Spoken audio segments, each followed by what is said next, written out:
भारत का सबसे बदनसीब राजा हुमायूं को कहा जाता है। चलिए आज इसी बात को पूरी गहराई से पूरा खोद के समझते हैं, आखिर काहे इसको भारत का सबसे बदनसीब राजा कहा जाता है।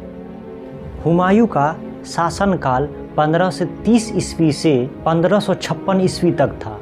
अपने पिता बाबर की मृत्यु होने के बाद दिल्ली की गद्दी पर बैठता है तो प्रत्येक राजा की तरह ये भी सोचता है कि मेरा भी क्षेत्रफल बढ़े, मेरा भी राज्य बढ़े, हमारा भी ज़मीन बढ़े। इसके लिए वह बिहार के राजा शेर शाह सूरी पर युद्ध कर देता है 1539 ईस्वी में। लेकिन बिहारी शेर शाह सूरी पहले से होशियार, वो जानबूझकर इसको बाढ़ वाले एरिया में आने देता है। और जब रात 2 बजता है तो रात 2 बजे वो अपने सैनिकों के साथ हुमायूं पर हमला कर देता है, जिससे हुमायूं रात में बचने के चक्कर में घोड़े पे चढ़ के भागना शुरू करता है। लेकिन बारिश की वजह से, बाढ़ की वजह से पूरा गंगा नदी उफान पर था और हुमायूं को लगा कि छोटा मोटा कोई पानी वानी है, रात का समय था, इसको हम यहाँ पे घोड़ा पार कर देंगे।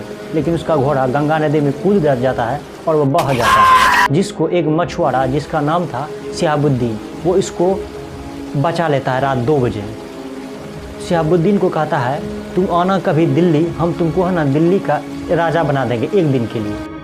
तो शिहाबुद्दीन को दिल्ली का 1 दिन के लिए राजा बना दिया जाता है। तो इतिहास में ऐसा कौन था शासक था जो 1 दिन के लिए राज किया था, 1 दिन के लिए सत्ता पे आया था? उसका नाम था शिहाबुद्दीन।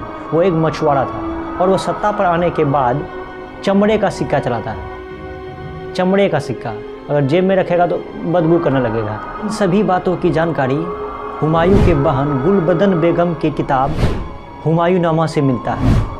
फिर 1540 ईस्वी में शेर शाह सूरी कन्नौज मध्य प्रदेश का क्षेत्र, कन्नौज के युद्ध में इसको इतना ना बुरी तरह से पराजित कर देता है कि इसका पूरा सैनिक बर्बाद हो जाता है, इसका पूरा दिल्ली पे इसका कब्जा हो जाता है।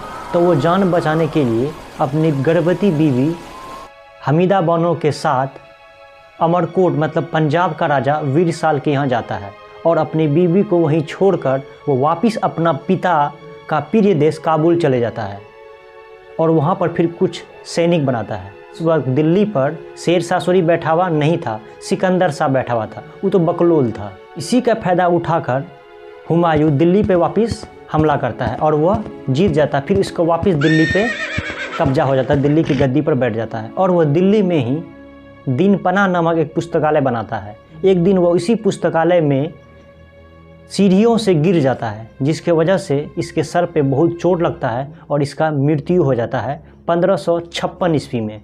बेचारा हुमायूं कितना तकलीफ़ सहा। पहले गंगा नदी में कूदा दिया इसको शेर शाह सूरी ने, फिर वापस गद्दी में आया तो फिर इसको इतना बुरी तरह से हरा दिया शेर शाह सूरी ने कि ये मजबूर हो गया भारत छोड़ने पर और फिर चले गया दूसरा देश काबुल। फिर वहाँ से आया तब फिर गद्दी पर संभाला, फिर दिल्ली पर बैठा। उसके बाद फिर 1 साल बाद ही इसका मृत्यु हो गया सीढ़ी से गिरने की वजह से। इसीलिए इतिहासकार लेन पुल ने इसके बारे में लिखा था अपनी किताबों में कि हुमायूं का मतलब होता है खुशनसीब आदमी। लेकिन हुमायूं इतना बदनसीब आदमी था कि वह पूरा जीवन भर लड़खड़ाते रह गया और मरा भी तो लड़खड़ाते लड़खड़ाते। सोचिए एक राजा को इतना तकलीफ़ हो रहा है, इतना दर्द सह रहा है बेचारा हुमायूं, तो हम लोग किस डेगची का मसाला है या फिर किस खेत का मूली है।